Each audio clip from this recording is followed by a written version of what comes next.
그들은 내가 남편의 학자금 대출을 묵묵히 갚아주고 시동생에게 웃으며 용돈을 쥐어주고 부모님이 주신 내 돈을 둘이의 돈으로 여기는 착한 김대리인 줄 알았다.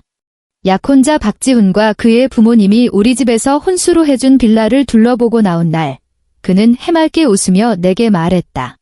민서야, 진짜 잘됐다. 그럼 내 동생 넷 전부 지낼 곳이 생기겠네? 그 너무나도 당연하다는 얼굴을 보는 순간 과거의 모든 서러움이 비수가 되어 심장에 꽂혔다. 좋아. 그렇게 계산하는 게 좋다면 나도 제대로 한번 계산해주지. 이 결혼 안 해. 하지만 우리 사이의 빚은 단 한 푼도 빠짐없이 갚아줘야겠어. 내 이름은 김민서, 나이는 32. 광화문 근처에 크지도 작지도 않은 무역회사에서 대리로 일한다. 내 삶은 사무실 책상 위에 믹스 커피 같았다. 뜨겁지도 차갑지도 않은 가시지 않는 씁쓸한 맛.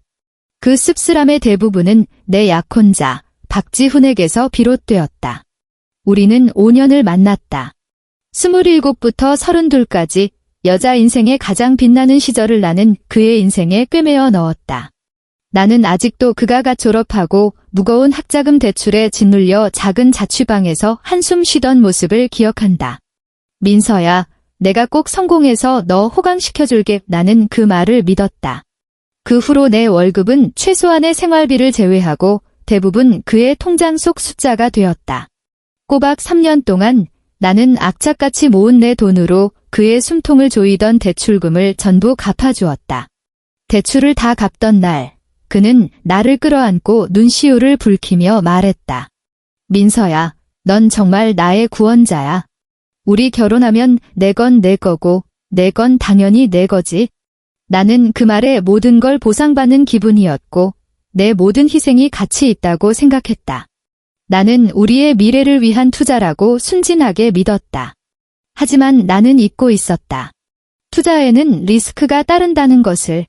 특히 투자 대상이 밑 빠진 독이라면 말이다. 그의 가족이 바로 그 밑 빠진 독이었다. 박지훈은 장남이었고 미드로는 아직 학생이거나 갓 사회에 나온 동생이 넷이나 있었다. 그는 시골에 계신 부모님과 통화할 때마다 항상 이렇게 말했다. 걱정 마세요. 아버지, 어머니. 서울엔 제가 있잖아요. 그리고 민서도 있고요. 민서가 사람이 참 좋아서 앞으로 저희가 동생들 잘 챙길 거예요. 그 말을 들을 때마다 속이 불편했지만 우리는 가족이 될 사이라는 그의 말에 번번이 입을 다물었다. 그래, 곧 한 가족이 될 텐데 뭘 그렇게 따지나. 나는 그렇게 몇 번이고 나 자신을 세뇌했다. 약혼 후 그 한 가족이라는 당연함은 더욱 기승을 부렸다. 어머님은 사흘이 멀다 하고 내게 전화를 걸었다. 전화기 너머 목소리는 언제나 다정했지만 거절할 수 없는 명령조가 섞여 있었다. 민서야, 우리 둘째가 곧 졸업인데 서울에서 직장 구하기가 어렵다잖니. 내가 대기업 다니니까 인턴 자리라도 하나 알아봐 줄 수 없을까? 민서야, 내가 안목이 좋으니 우리 셋째 면접 볼 때 입을 만한 옷 좀 골라주렴. 여자애들은 면접 볼 때 옷차림이 단정해야 하잖니. 민서야, 매번 어머님의 전화는 민서야로 시작해서 나의 네, 어머님으로 끝났다. 박지훈은? 그는 언제나 좋은 게 좋은 거라며 상황을 무마했고 모든 걸 나에게 떠넘겼다. 그는 내 어깨를 감싸 안고 사랑이 넘치는 말투로 말했다. 고생이 많네, 우리 자기. 다 한 가족인데 뭐 동생들도 나중엔 다 고마워할 거야. 고마움. 나는 고마움은커녕 점점 더 당연해지는 요구만을 보았다. 지난달 대학 졸업을 앞둔 막내 시동생, 어머님 말씀으로는 둘이 집 막둥이가 동기들은 다 최신형 스마트폰으로 바꿨다며 자기도 갖고 싶다고 했다. 박지훈은 조금의 망설임도 없이 내 카드를 그에게 건네며 동생의 어깨를 툭 쳤다. 이거 가지고 가서 사, 비밀번호는 형수님 생일이야. 앞으로 형수님한테 잘해라, 알았지? 나는 내 카드를 받아들고 형수님, 고맙습니다 라는 말 한마디 없이 돌아서서 친구들에게 자랑하러 가는 그 젊고 뻔뻔한 얼굴을 쳐다보았다. 심장이 바늘에 찔린 것처럼 따끔거렸다. 그날 밤 나는 박지훈에게 물었다. 지훈 씨, 동생은 왜 자기가 아르바이트해서 살 생각은 안 해? 그는 마치 내가 세상에서 가장 이상한 질문이라도 한 것처럼 어이없다는 표정으로 나를 봤다. 걔가 아직 학생인데 무슨 알바야? 우리 같은 형이랑 형수가 챙겨주는 게 복이지. 너 원래 안 그랬잖아. 갑자기 왜 그래? 그래, 내가 왜 그럴까? 나는 점점 속 좁은 여자가 되어가고 있었다. 나는 그를 보며 아무 말도 할 수 없었다. 그날 밤, 나는 잠을 설쳤다. 침대에 누워 천장을 보자. 지난 5년간 내가 그를 위해 썼던 모든 돈, 그의 가족을 위해 쏟았던 모든 마음이 떠다니는 것 같았다. 그건 결코 적은 돈이 아니었다. 그 돈이면 명품 가방을 사고도 남았고 유럽 여행을 다녀올 수도 있었으며 비싼 베이킹 클래스를 등록할 수도 있었다. 하지만 이제 그 모든 것은 한 남자와 그의 가족들의 복이 되어 있었다. 내게 마지막 일격을 가한 것은 바로 그 빌라였다. 내 나이도 찾고 결혼 날짜도 잡히자 서울에서 계속 전세 사는 딸이 안쓰러웠던 부모님은 평생 모은 돈의 대출까지 받아 서울 근교인 일산에 작은 2층짜리 빌라를 사주셨다. 30억 원짜리 내 이름으로 된 집이었다. 부모님은 말씀하셨다. 민서야, 이건 엄마 아빠가 너한테 주는 든든한 버팀목이야. 나중에 혹시라도 서러운 일 당하면 돌아올 집이라도 있어야지. 나는 등기권리증을 받은 날 펑펑 울었다. 집 때문이 아니라 부모님의 사랑 때문에. 나는 이 기쁜 소식을 박지훈에게 알렸다. 그는 처음엔 경악했고 이내 광희에 휩싸였다. 그는 즉시 자기 부모님께 전화를 걸었다. 그리고 주말 시부모님을 모시고 내 신혼집을 구경하러 위풍당당하게 나타났다. 나는 아직도 그들이 빌라에 발을 들여놓던 순간의 눈빛을 잊을 수 없다. 조금도 숨기지 않는 그 노골적인 탐욕과 소유욕. 마치 정밀 스캐너 세대가 집안 구석구석의 가치를 샅샅이 훑는 것 같았다. 어머님은 대리석 아일랜드 식탁을 쓰다듬으며 혀를 찼다. 아이고, 집이 운동장이네. 우리 시골집 마당보다 크겠다. 아버님은 뒷짐을 진 채 2층 테라스에 서서 강산을 굽어보듯 말했다. 여기가 전망이 좋네. 여름에 여기서 고기 구워 먹으면 끝내주겠다. 박지훈은 마치 자기가 평생 강도해서 이 집을 산 주인인 양 시종일관 들떠서 그들을 안내했다. 나는 그들 뒤를 따르며 완전한 이방인이 된 기분이었다. 내 마음속 작은 기쁨은 그들의 이글거리는 눈빛에 타서 제가 되어버렸다. 진짜 악몽은 그날 밤 시작되었다. 우리가 새들어 살던 아파트로 돌아오자 박지훈은 얼굴이 벌개진 채 종이와 펜을 꺼내 무언가를 그리기 시작했다. 궁금해서 다가가 본 순간 심장이 쿵 하고 바닥으로 떨어졌다. 그는 빌라의 방 배정도를 그리고 있었다. 봐봐, 민서야. 그가 신나서 도면을 가리켰다. 2층의 남향으로 난 제일 큰 방은 큰동생 주고 걔 곧 취직해야 하니까 조용한 공간이 필요해. 1층에 있는 방 2개는 여동생 둘이 쓰면 되겠네. 둘이 같이 쓰면 외롭지도 않고. 다락방은 좀 작긴 해도 막내 쓰기엔 충분하지. 남자애들은 좀 좁아도 괜찮아. 그는 말하면서 각방 위에 동생들의 이름을 적어 넣었다. 그 얼굴에는 관대하고 자기만족적인 미소가 가득했다. 온몸에 피가 순식간에 얼어붙는 기분이었다. 목소리가 사포처럼 까끌까끌하게 나왔다. 박지훈 씨, 동생들 방은 다 정했는데 그럼 나는 어디서 자? 그는 잠시 멈칫했다. 내가 그런 질문을 하리라고는 예상 못한 것 같았다. 이내 무슨 농담이라도 들은 것처럼 하하 웃음을 터뜨렸다. 그는 내 볼을 꼬집으며 귀여워 죽겠다는 듯 당연하게 말했다. 바보야, 우린 당연히 안방 써야지. 그걸 말이라고 해?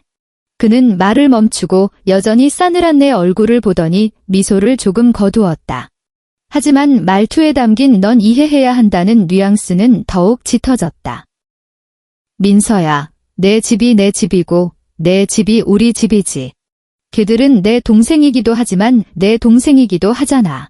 가족끼리 서로 돕고 사는 게 당연한 거 아니야? 내 집이 내 집이다. 그 5글자가 얼음처럼 차가운 열쇠가 되어 내 심장에 박혔다. 그리고 그대로 심장을 헤집었다. 지난 5년간의 자기기만, 모든 서러움과 억울함이 그 순간 산산조각 났다. 그리고 그 자리에 얼음장같이 차가운 깨달음이 찾아왔다. 나는 박지훈이라는 한 남자에게 시집가는 게 아니었다. 그와 그의 뒤에 있는 거대한 가족에게 뼛속까지 발라 먹히는 것이었다. 부모님이 평생의 피땀으로 내게 사주신 버팀목은 그들 눈에는 온 가족이 기생할 수 있는 더 크고 안락한 둥지에 불과했다. 나는 여전히 고개를 끄덕여주길 기다리는 기대에 찬 그의 얼굴을 보았다. 갑자기 그 얼굴이 지독히 낯설고 역겨웠다. 나는 깊게 숨을 들이마셨다. 그리고 내 평생 가장 차분한 목소리로 한 글자 한 글자 힘주어 말했다. 박지훈 씨, 우리 헤어져요. 결혼은 없던 걸로 해요. 박지훈과 예비 시어머니, 아니 이제 박지훈의 어머니라고 불러야 할 그 여자는 내가 그저 투정을 부리는 것이라, 결혼 전에 사소한 다툼으로 성질을 내는 것이라 생각하는 게 분명했다. 내가 이별을 선언한 순간부터 내 핸드폰은 뜨거운 인두가 되었다. 박지훈의 전화가 쉴 새 없이 걸려왔다. 처음에는 민서야, 너 미쳤어? 라는 황당한 질문으로 시작해 대체 언제까지 이럴 건데? 라는 짜증으로, 그리고 마지막에는 민서야, 내가 잘못했어. 제발 이러지 마, 우리 만나서 얘기 좀 하자는 애원으로 바뀌었다. 곧이어 그의 어머니 전화도 끼어들었다. 전화기 너머의 목소리는 더 이상 평소의 다정한 음성이 아니었다. 날카롭고 울음 섞인 비난이 쏟아졌다. 민서야, 내가 어떻게 이렇게 철이 없니? 고작 그런 일로 결혼을 엎어? 우리 지훈이가 너한테 뭘 잘못했는데? 우리가 너를 친딸처럼 생각했는데 정말 너무 실망스럽다. 너 우리 집이 시골 출신이라 무시하는 거지? 우리 식구 많은 거 싫지? 내 부모님이 그렇게 가르치시디? 정말 교양 없구나. 나는 단 한 통의 전화도 받지 않았다. 그저 책상 위에서 미친 듯이 울리는 핸드폰이 마지막 전력을 소진하고 고요해질 때까지 내버려 두었다. 울지 않았다. 눈물 한 방울 나오지 않았다. 내 마음은 그날 밤 이미 죽어버렸고 차가운 폐허만이 남아있었다. 나는 노트북을 열었다. 평소처럼 업무 파일을 여는 대신 새 엑셀 파일을 만들었다. 파일의 이름은 박지훈 5년이라고 지었다. 나는 지난 5년간의 모든 은행 이체 내역, 신용카드 명세서, 카카오톡 대화 기록을 뒤지기 시작했다. 한때 사랑의 증거라고 여겼던 것들은 이제 와보니 상세하고도 어리석은 착취 기록에 가까웠다. 민서야, 회사 프로젝트에 급전이 필요해서 그런데 500만 원만 먼저 빌려줘. 다음 달 보너스 나오면 바로 갚을게. 이체 내역 캡처, 첨부. 대화 기록 어디에도 그가 갚는다는 말을 다시 꺼낸 적은 없었다. 자기야, 어머니 몸이 안 좋으셔서 종합검진 한 번 받게 해드리고 싶은데 한 100만 원 정도 들 것 같아. 이체 내역 캡처, 첨부. 막내 동생 영어 특강반 등록해야 하는데 1년 수강료가 300만 원이래. 자기가 좀 카드 결제 내역 캡처, 첨부. 시동생에게 사준 스마트폰 할부금, 시누이 졸업 선물 비용, 심지어 그가 고향에 내려갈 때 부모님 보약이라도 사드려라며 내가 쥐어준 현금까지. 한 건 한 건 나는 침착하게 날짜, 금액, 용도를 입력하고 관련 대화 내용을 캡처해 비고란에 첨부했다. 마지막 숫자를 입력하고 자동 합계로 나온 최종 금액을 봤을 때 나조차도 숨을 헉 들이켰다. 1억 8천만 원, 5년 동안 1억 8천. 그 숫자는 내 뺨을 후려치는 거대한 손바닥 같았다.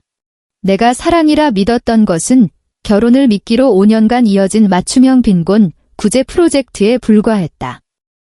나는 어떤 친구에게도 울며 하소연하지 않았다. 이런 일은 말해봤자 동정의 눈빛과 영혼 없는 위로 몇 마디를 들을 뿐이다.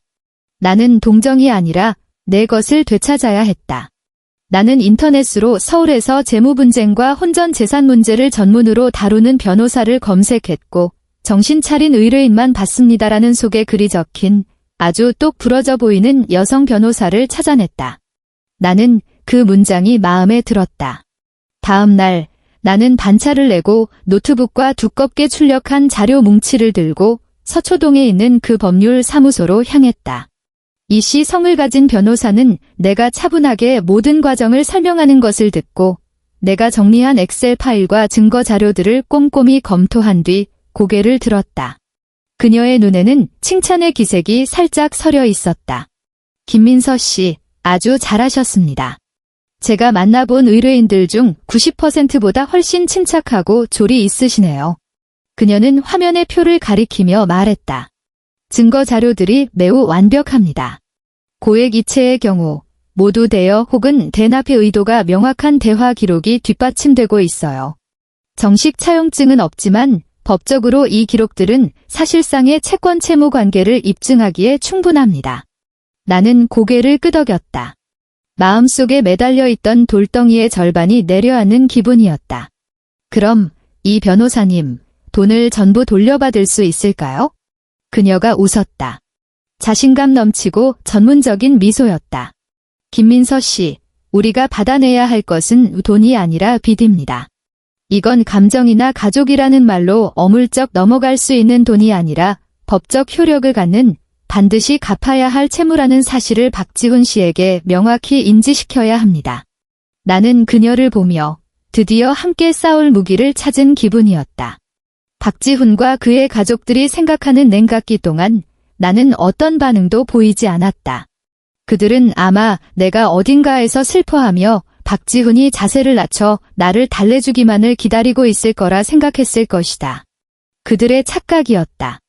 일주일 후, 이 변호사 사무실 명의로 작성된 정식 변호사 서면과 함께 내가 만든 그 선명하게 출력된 10여 장의 대여금 목록이 내용 증명 우편으로 박지훈의 회사와 시골의 본가에 각각 발송되었다. 서면의 내용은 간단 명료했다.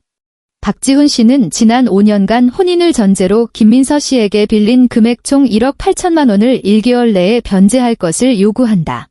기한 내에 변제하지 않을 시 법적 절차를 통해 추심할 것이며 박지훈 씨 명의의 모든 재산에 대한 가압류를 신청할 것이다. 나는 박지훈이 그 목록을 받아 들었을 때 어떤 표정을 지었을지 상상이 갔다. 놀라움, 분노, 그리고 믿을 수 없다는 표정. 그 위에는 차가운 숫자뿐만 아니라 그와 나 사이에 있었던 5년간의 불공정한 거래가 기록되어 있었다. 이제 정산할 시간이었다. 내용 증명은 박씨 집안에 떨어진 폭탄과 같았다. 다음 날, 내 핸드폰은 불이 났지만 나는 한 통도 받지 않았다. 대신 우리 부모님께서 박지훈의 아버지에게서 온 전화를 받으셨다. 전화기 너머 늘 과묵하던 그 남자는 억누를 수 없는 분노가 가득한 목소리로 양가 부모가 만나서 이야기를 확실히 해야겠다고 요구했다. 부모님은 무슨 일이 벌어졌는지 몰라 난감해하시며 딸의 결혼이 깨질까 봐 체면이 서지 않는다고 생각하셨다. 나는 엄마에게 차분하게 말했다. 엄마, 만나세요. 확실히 이야기할 때가 됐어요. 만남의 장소는 한 프랜차이즈 카페였다. 박지훈과 그의 부모님은 마치 내가 용서받지 못할 죄인이라도 되는 양시커먼 얼굴로 내 맞은편에 앉았다. 우리 부모님은 내 옆에서 안절부절 못하셨다. 자리에 앉자마자 박지훈의 어머니가 선수를 쳤다. 그녀는 눈시울을 붉히며 울먹이기 시작했다. 사부인, 사돈어른. 이치에 맞게 말씀 좀 해보세요. 우리 지훈이가 민서한테 뭘 그렇게 잘못했길래 애가 이렇게 모질게 굴어요? 헤어지자는 말도 모자라서 이제 이런 편지를 보내서 돈으로 우리를 모욕하냐고요. 우리가 가난하긴 해도 뼈대 없는 집안은 아니에요. 그녀는 말하며 나오지도 않은 눈물을 손수건으로 닦는 척했다. 목소리는 주변 테이블에 다 들릴 만큼 적당히 컸다. 박지훈의 아버지는 굳은 얼굴로 한마디도 하지 않았지만 그 눈빛은 내 몸에 구멍이라도 낼 기세였다. 우리 엄마는 그 기세에 눌려 나를 말리려 했지만 아빠가 엄마의 손을 제지했다. 나는 그녀의 울음 섞인 하소연에도 시뻘개진 박지훈의 얼굴에도 눈길을 주지 않았다. 나는 그저 가방에서 서류 뭉치를 꺼냈다. 내가 공들여 출력한 대여금 잭셀표 사본과 주요 대화 기록 캡처본이었다.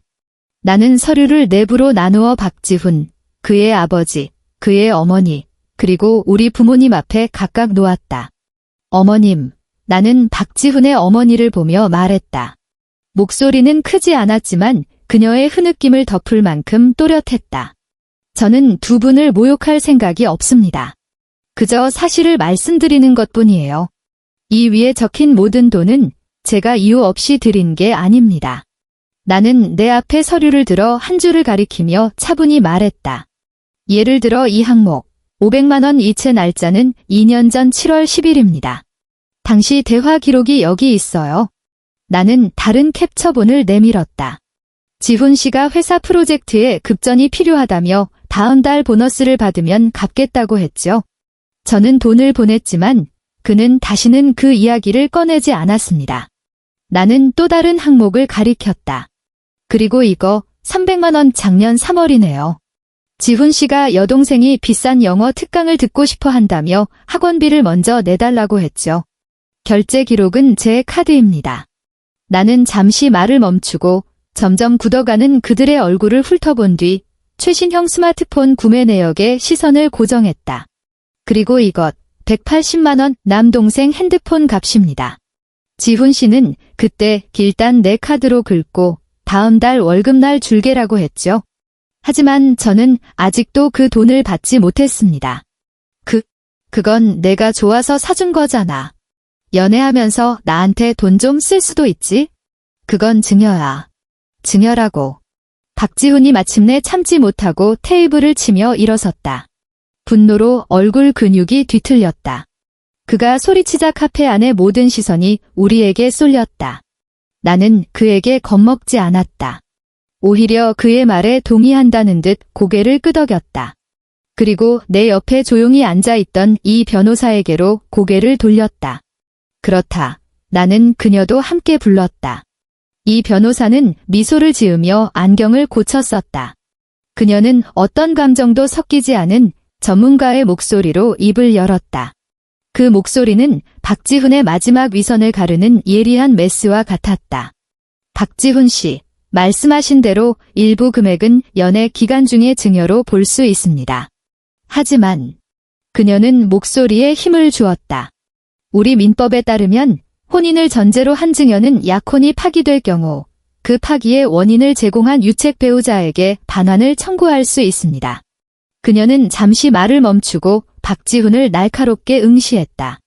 박지훈 씨는 김민서 씨의 혼전 고유 재산인 빌라의 존재를 인지하고도 김민서 씨의 동의 없이 일방적으로 그곳을 본인의 모든 가족 구성원에게 무상으로 장기 거주시키려는 계획을 세웠습니다.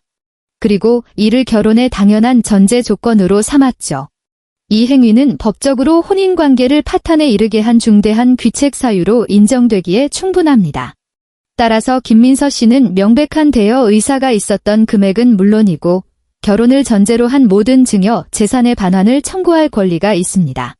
이 변호사의 말이 끝나자 카페 안은 물을 끼얹은 듯 조용해졌다. 박 씨 부부의 얼굴에서 핏기가 서서히 가시더니 잿빛으로 변했다. 그들은 테이블 위의 흑백 증거들을 멍하니 바라보았다. 선명한 이체 기록, 박지훈이 직접 말한 빌려줘, 먼저 내줘라는 대화 내용들. 글자 하나하나가 그들의 뺨을 후려치는 따귀처럼 화끈거렸다. 그들이 그토록 자랑스러워하던 엘리트 사위가 될 뻔했던 아들은 실은 여자친구의 돈으로 체면 칠해를 하던 기생충에 불과했다. 우리 부모님의 표정은 처음의 놀라움과 당혹감에서 완전한 분노로 바뀌었다. 평생을 정직하게 살아오신 우리 아버지는 가슴을 가쁘게 들썩였다. 그는 핏기 없는 박지훈의 얼굴과 나를 번갈아 보더니 이내 마음 아픔과 자책이 뒤섞인 눈빛을 했다. 아버지는 갑자기 테이블을 세게 내리치며 일어섰다. 그리고 박지훈의 코앞에 손가락질하며 분노로 떨리는 목소리로 외쳤다. 우리 민서가 피땀 흘려번 돈이 당신들 같은 사람들한테 짓밟히라고 있는 돈이 아니야. 이 결혼 안 해. 한 푼도 빼놓지 말고 다 갚아. 그 말을 끝으로 아버지는 내 손을 잡아 끌고 엄마에게 말했다.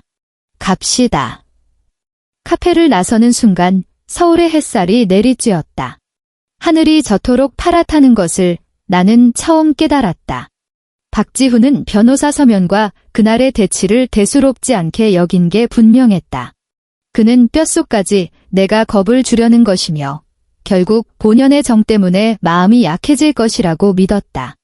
그는 SNS에 사람 마음 참 무섭다 같은 의미심장한 글을 올리거나 소물녀에 대한 고찰 따위의 글을 공유하며 여론전에서 피해자 코스프레를 시작했다.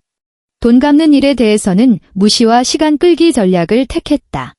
하지만 나는 더 이상 그의 달콤한 말 몇 마디에 녹아내리던 5년 전의 김민서가 아니었다. 이 변호사의 조언에 따라 나는 그에게 숨 돌릴 틈을 주지 않았다. 그가 이행을 거부하자 나는 즉시 법원에 소송을 제기함과 동시에 재산보전 신청, 가압류를 접수했다. 법원의 일처리는 빨랐다. 일주일도 채 되지 않아 결정문이 나왔다. 박지훈 명의의 유일한 재산인 급여 통장과 그가 동료들에게 자신의 투자 안목이라며 자랑하던 주식 계좌가 전부 동결되었다. 이는 매달 법적으로 보장된 최저 생계비를 제외한 그의 모든 수입이 빚을 다 갚을 때까지 압류된다는 의미였다. 진정한 응징은 그의 삶이 옴짝달싹 못하게 된 순간부터 시작되었다. 박지훈은 회사에서 늘 유복한 집안에서 자란 장래가 유망한 엘리트 이미지를 유지하려 애썼다. 후배들에게 비싼 커피를 사주고 회식 자리에서는 계산을 하겠다고 나섰으며 손목에는 내가 사준 고가의 시계를 차고 다녔다. 하지만 이제 그 모든 것은 신기루가 되었다.